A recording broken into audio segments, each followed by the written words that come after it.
Hi, welcome back to Property Insight. My name is Mark Ashworth. And I'm Neil Harding. And today's topic is choosing a letting agent. So let's assume that we already have our properties. We may or may not manage them ourselves yet, but more importantly, we are considering a letting agent. So let's go through a few things that you might want to consider at this stage. The first thing is cost. Now, actually, there are a number of things we're going to talk about, but I think cost is one thing that immediately springs to mind and is probably on your mind now. How much does a letting agent cost you?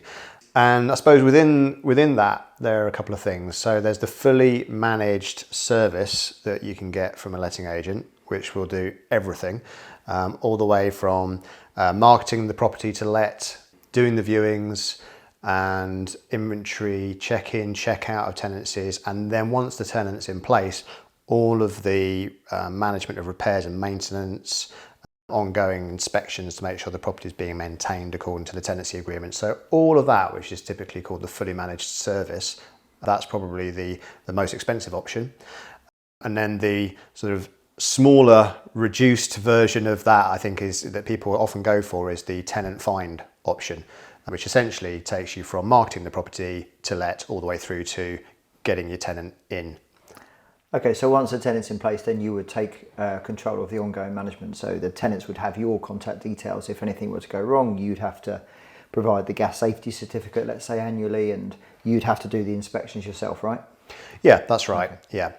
And so I think probably what most people are wanting now is, well, what's a good amount of cost to go for? You know, what would be a reasonable cost? 10% for a fully managed service plus VAT is a fairly typical amount, I think, letting agents charge. Some might be more expensive, maybe 12, 13, 14%, especially in perhaps London. But I think for most parts of the country, if you can get it at 10% or maybe 8%, then that's a cost competitive amount to be paying, I think, for a fully managed service. And I guess it probably depends on the number of units, right? So if you went to a letting agent and you had 20 properties, then chances are you might be able to negotiate, just like you may or may do with 10 properties, whatever. It's probably if you only have one that you're going to be more likely paying the market rate, yeah? Yeah, absolutely. So, yeah, the more properties that you've got, if you're a portfolio landlord, or even if you are building out a portfolio and you're just buying the first one, but you've got plans to buy 5, 10, however many it may be, you know, letting agents, it's a competitive world, letting agents. And so they are, you know, they want your business. So if you're able to speak to a letting agent and say, look, I'm after 8%, whatever it is that you want, but it's not just going to be one property. It's one property now, but you're going to get the next one in 6 months' time, and I'm planning to do 2 a year or 3 a year or whatever it is your objectives are, then, you know, they want your business. So you can negotiate. They are often open to negotiation. So when we talk about choosing a letting agent, I mean, surely, Neil, all letting agents must do the same thing in the same way. They must all be compliant. They must all have to meet certain standards. And yeah. How competitive would it be for a letting agent? I mean, is that seriously a thing? Competitive industry? Yeah, I mean, I think it can be. They are in control of their costs like any business, and will always be looking at how they can maximise their margins. So, you know, there are agents out there who are charging 5, 6, 7% as their headline rate, and sometimes they're doing that in different ways. So some letting agents are more systemised than others. You've got regional letting agents, you've got one-man band letting agents, nationals, online-only letting agents that maybe use local outsourced trade as and when the requirements come up for local repairs works to be done, for example. So you might be able to find online agents that are charging 5 or 6%. So ultimately, though, a good agent has to be compliant, or rather, they need to make sure that you, as a landlord, on your behalf, that you're compliant. And that's a given. So they have to be doing that. And it's important to remember that, you know, you might think of your letting agent as an outsourced solution for you to not have to think about being compliant anymore, but that's not really accurate. So ultimately, you know, you are responsible as a landlord for being compliant. Yeah, I mean, I think it's probably well worth saying at this stage that whilst we always encourage people to do due diligence when they're actually purchasing a property, my advice would also be do just as much due diligence on the rest of the transaction, which includes choosing a letting agent, because whilst Neil says that everybody has to be compliant and it is their duty to make sure that you are doing everything in the right way, sadly there are people and there are companies out there which are less scrupulous, which unfortunately won't necessarily always do all those checks, but they're quite happy to invoice you for their 10% of the commission, 10% of the rent, I should say, which is what Neil refers to when he's talking about 10%. It's 10% of the rental income, which typically is paid monthly, and also typically the tenant actually pays the letting agent direct, and then the letting agent then gives you the amount less the 10%. That's usually how it works. It very rarely works that they actually invoice you 10%. Correct. So it does mean that they're taking their cut before they've actually sent you the rental income. So it is really important to make sure that you are happy and satisfied and secure that they're actually going to do the job right. And in my opinion, I would definitely spend some time getting to understand what they should be advising you to do. And I would highly recommend this, one of our little books over here, Neil, if I can just grab it. It's a book by Rob Dix. It's actually called How to Be a Landlord. And everything in that book there will pretty much tell you what a letting agent should be asking you. It says the definitive guide to letting and managing your rental property. So if you read that, you'll know what you should be, the questions you should be asking of your letting agent. Yep. I think some top tips to take away, I would say, make sure your letting agent is doing the right thing with any deposit that's taken from the tenant.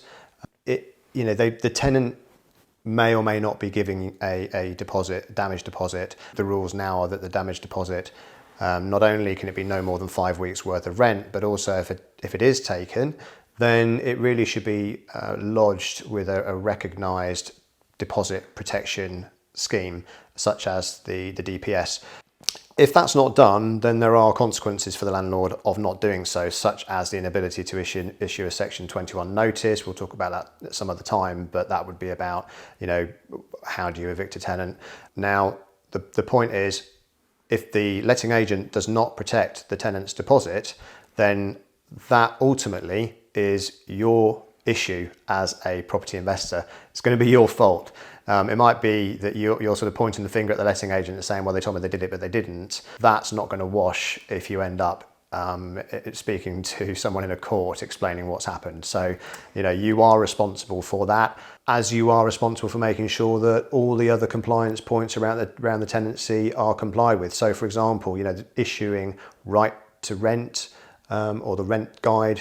How to rent guide in the UK, that has to be provided to a tenant when they, before they've moved in. The letting agent's probably going to be doing that, but you need evidence, and or at least you need to be sure they really are.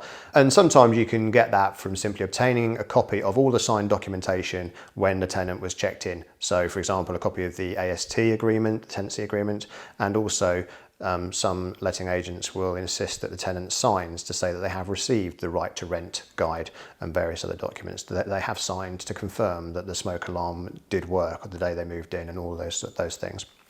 I think it's a little bit naive to assume that you can just go and choose a letting agent and expect that they're going to do everything absolutely right. I'd love to tell you that every letting agency in the country is going to have your best interests at heart, but sometimes things do get missed, and often the process is done by a combination of technology and humans. So sometimes humans get it wrong, just as much as the people inputting stuff in the technology.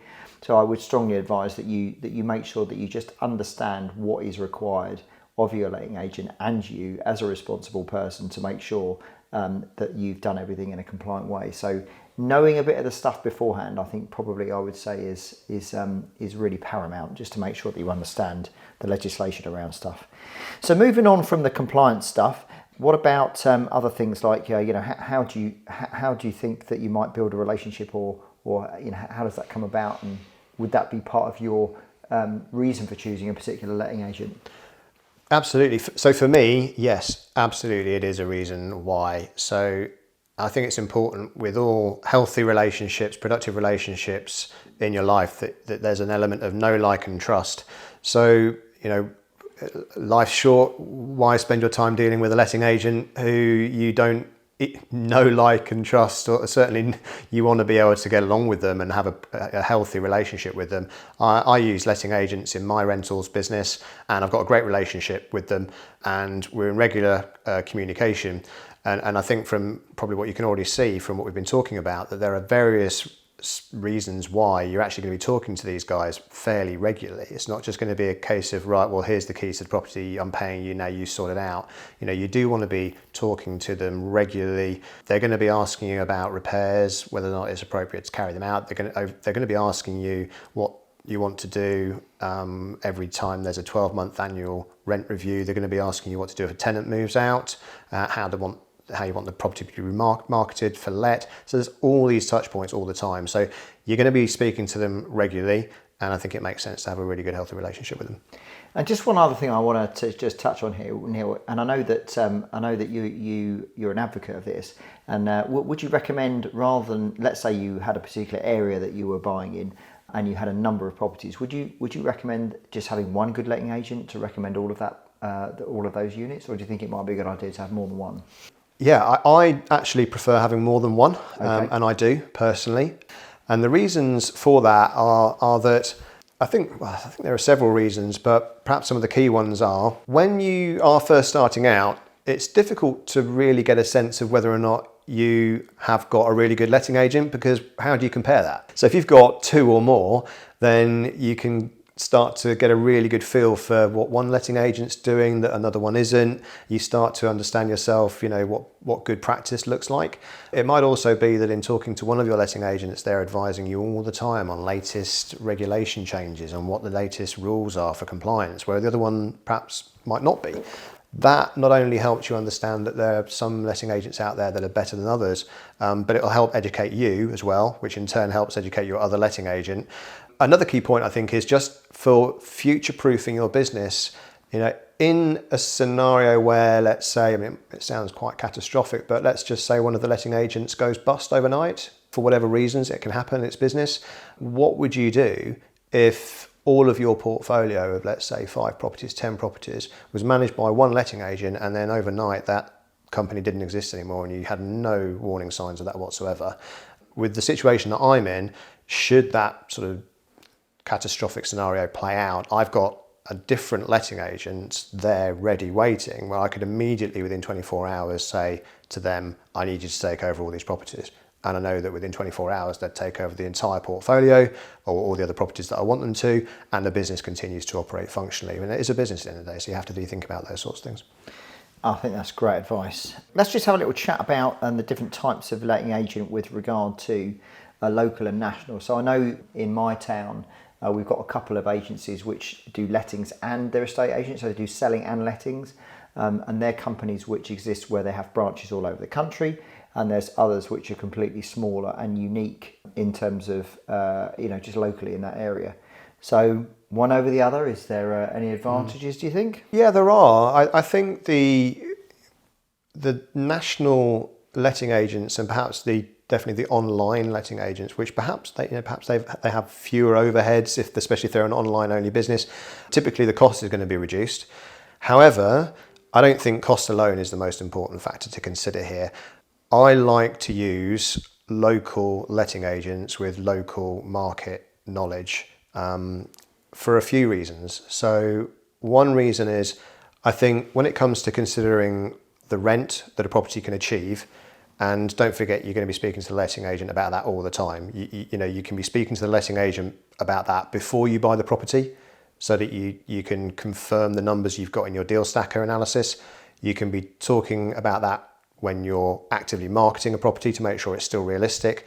And 12 months later, when you're doing a rent review, I feel as though that local agent is going to have a more informed opinion about what your property can achieve in that local market than a national online agent, for example. Okay. The other great thing I've found in my investing journey is that if you've got a local letting agent that is also a local estate agent, and often they have a letting arm and an estate agency arm within the same business, then you're in that great situation where you're able to do repeated business with a local agent over and over again. So if you buy a property from an estate agent locally, you're able to say to them, you know, you'll get the lettings business of this as in the future as well. And so they know you, they trust you because you've built that relationship almost through the regular touch points that you've had year after year through the lettings. And eventually, you know, that person's going to be like, oh, we know Neil, we know Mark, you know, they're reliable, they always do what they say they're going to do, they're a great landlord, etc., etc. And your phone rings more than otherwise wouldn't do with great deals. So that's a good tip. So they sell you the property and then they rent it out for you. Yeah, exactly. Fantastic. Any other notes to comment on? I mean, I think that the other thing that it may be the case that with the more local, smaller agents, particularly if they're not a selling agent, they're just purely lettings, that there's chances that they might not be VAT registered. And so therefore, you'll be saving 20% VAT on the charges. Yeah, that's true. Another little tip for everyone listening. Yeah, absolutely. And one that I always like because it's about VAT and I'm an accountant. And so tax. that's yeah, love it, love it. So yes, so if another advantage perhaps of a local letting agent is they're perhaps a smaller business rather than a big national chain. So yeah, they're not VAT registered. That 20% is not getting slapped on the invoice for the letting service to you, and that's a 20% saving on your bill. Which, you know, why not? Yeah, absolutely. Well, I think that wraps things up for the letting agent chat. So I hope that you found this insightful, and we look forward to seeing you on the next one. Thank you.